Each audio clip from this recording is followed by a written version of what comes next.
নমস্কার সবাইকে, আমার নাম কৌস্তব পালিত আর আমি একটা ছোট্ট শোরুম চালাই। First hand to wheeler bike and scooty পাওয়া যায়।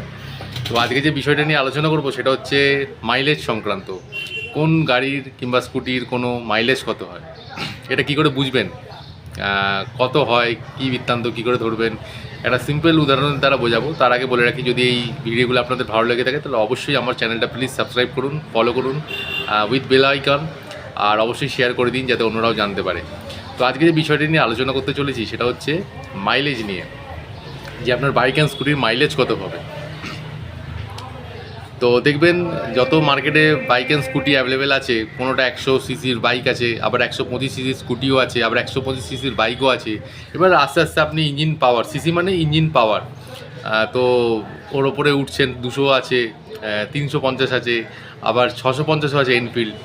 তো দেখবেন, আপনি একটা ছোট্ট উদাহরণ দিচ্ছি, তো সেটা হচ্ছে আপনি দেখবেন আপনি কোথাও যাবেন, কোনো গন্তব্যে যাবেন, তো দুরকমভাবে যেতে পারে।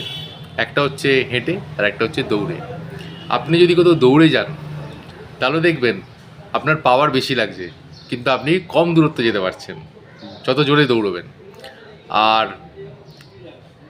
দেখবেন যেখানে হেঁটে যাচ্ছেন সেখানে কিন্তু পাওয়ার কম লাগছে, কিন্তু আপনি বেশি দূরত্ব যেতে পারছেন। তাহলে আপনি যখন দৌড়ে যাচ্ছিলেন তখন পাওয়ার বেশি লাগছিল, মানে যত পাওয়ার বেশি হবে ইঞ্জিনের তত মাইলেজ কম হবে, কারণ কম দূরত্ব যেতে পারছিলেন। আপনি দৌড়ে, আবার বলছি, আপনি দৌড়ে গেলে আপনার পাওয়ার বেশি লাগছিল, কম দূরত্ব যেতে পারছিলেন, মানে পাওয়ার বেশি, ইঞ্জিন পাওয়ার বেশি, মাইলেজ তত কম হবে। আর আপনি হেঁটে যাচ্ছিলেন, মানে ইঞ্জিন পাওয়ার কম, যেমন 100 সিসি 110 সিসির গাড়িগুলো দেখবেন মাইলেজ বেশি হয়, যেমন স্প্লেন্ডার আছে, হ্যাঁ, আপনার এক্সেল 100 আছে, হ্যাঁ, টিভিএস স্পোর্টস আছে, এরকম এসপি 100 আছে। এই গাড়িগুলোর মাইলেজ বেশি, কারণ পাওয়ার কম, ইঞ্জিন পাওয়ার কম হয়, 100 সিসির গাড়ি। তো এটা আপনার হেঁটে যাচ্ছেন আপনি, তো আপনার পাওয়ার কম লাগছে, আপনি বেশি দূরত্ব যেতে পারছেন। এই সব গেল মানে মাইলেজ এরকম করে ডিপেন্ড হয়। তো এবার আসছি কোনো স্কুটির মাইলেজ কত হতে পারে। স্কুটির মাইলেজ আপনার নর্মালি 40 থেকে 45 হয়, যে কোনো স্কুটি। কিন্তু কোনো কোনো স্কুটি আছে, যেমন এনটর্ক আছে, অনেকের ধারণা যে এনটর্ক মাইলেজ দেয় না, 35 দেয়, তাদের অনেক রিপোর্ট এসছে। আমি একটা কথাই বলি যে দেখুন, এনটর্ক হচ্ছে শখের স্কুটি। আপনি এনফিল্ড চালাবেন, আপনি চাইবেন যে বেশি মাইলেজ পাবেন এনফিল্ডে, এটা কিন্তু ভুল ধারণা। কারণ এনফিল্ড হচ্ছে শখের গাড়ি, একটা ক্লাস।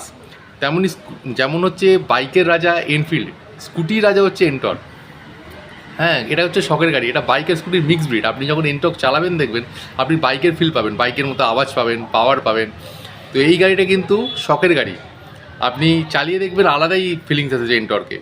এবার আপনি যে কোনো হিল স্টেশনে চলে যাবেন, হিল স্টেশনে দেখবেন এনটর্কই চলছে। তো হতে পারে মাইলেজ কম, কিন্তু স্কুটি আলাদাই আছে, আলাদাই, মানে স্কুটি চালিয়ে আলাদা মজা, পাওয়ার আর ব্যালেন্সের তুখর আছে। তো মাইলেজ কম হতে পারে, আবার বলছি মাইলেজ 35 হবে এনটর্কে, 30 থেকে 35 মাইলেজ দেয় এনটর্ক অ্যাভারেজ, কিন্তু স্কুটির মজাই আলাদা। তো আশা করি আপনি বুঝতে পেরেছেন যে মাইলেজ কীভাবে ঠিক হয়। আর যে কোনো স্কুটি, যে কোনো বাইক আপনার ওই 50 মাইলেজ দেয় নর্মাল। বাইকের মধ্যে যদি ভালো মাইলেজ জানতে চান কোনটা কোন গাড়ি দেয়, তাহলে আমি বলবো এসপি 125 ভালো মাইলেজ দেয়, 60 দেয়।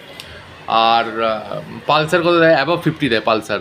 রাইডার দেয় আপনার 52 থেকে 55। আমি কিন্তু অ্যাভারেজ বলছি, হ্যাঁ, অ্যাকুরেট বলছি না, অ্যাভারেজ বলছি। আপনার চালানোর উপর ডিপেন্ড করছে, আপনি কোন রাস্তায় চালাচ্ছেন সেটাও ডিপেন্ড করছে। আর আপনার এক্সেল 100 দেয় 70। আপনার যে কোনো স্কুটি, একমাত্র অ্যাক্সেস স্কুটির মধ্যে যদি ভালো মাইলেজ চান, অ্যাক্সেস গাড়ি, আপনার সুজুকির অ্যাক্সেস গাড়ি কিন্তু 45-এর ওপর মাইলেজ দেয়। আজকে যদি আপনার ভিডিওটা ভালো লেগে থাকে তো অবশ্যই লাইক করুন, আমার চ্যানেলটা সাবস্ক্রাইব করে দিন উইথ বেল আইকন, এবং ফলো করে দিন, এবং অবশ্যই একটা শেয়ার করবেন। Thank you.